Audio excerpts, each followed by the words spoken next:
অ্যাক্সিডেন্টে কিন্তু দুজন আরোহী কিন্তু মৃত্যু, দুজন কিন্তু আরোহী কিন্তু স্পট ডেটে কিন্তু ওনারা দুজন মৃত্যুবরণ করেন। এই যখন সকালে ঘুম ভাঙে তখনই খবর পাই আসুরিঘাট নামক স্থানে একটি দুর্ঘটনা ঘটে। জানতে পারলাম একটি পিকআপ ফলবাহী ট্রাক পিকআপ কোলা থেকে জুড়ি বা বড়লেখা যাচ্ছিল এবং জুড়ি থেকে দুজন ইয়াং ছেলে যাদের বয়স 19 বছর, একজনের নাম হচ্ছে জাবেদ এবং আরেকজন হচ্ছে রিয়াদুল, উভয় বয়স 19 বছর, ব্যবসায়ী এবং উভয়ের বাড়ি কিন্তু জুড়ি উপজেলায়।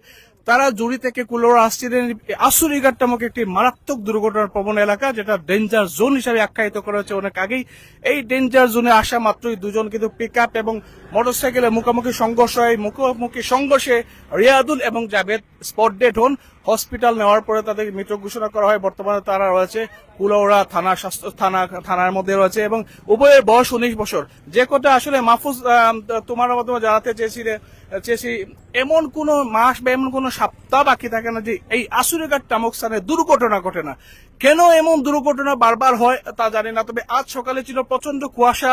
অনেকেই ধারণা করছেন হয়তো প্রচন্ড কুয়াশার কারণে উভয়ের গতি পাল্টেছেন, আবার অনেকে ধারণা করছেন যেহেতু সকালবেলা রাস্তা ছিল ফাঁকা, মোটরসাইকেলের স্পিড ছিল বেশি এবং সেই সাথে পিকআপ অত্যন্ত গতিতে চলে এই গতির কারণে হয়তো দুর্ঘটনা ঘটেছে। যাই হোক, ঘটনাটা ঘটে গেছে এবং দুজন জলজন্ত জাবেদ এবং রিয়াদুল যাদের বয়স 19 বছর তারা মৃত্যুবরণ করেছে, তারা তো আর ফিরে আসবে না।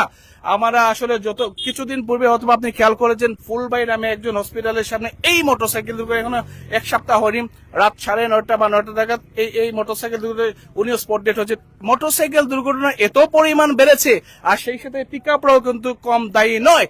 এই দুর্ঘটনা থেকে কবে যে কিভাবে আল্লাহ সুবহানাহু ওয়া তাআলা রক্ষা করবেন আল্লাহ ভালো জানেন, তবে আমাদেরকে আরো সতর্ক অবস্থায় গাড়ি চালাতে হবে।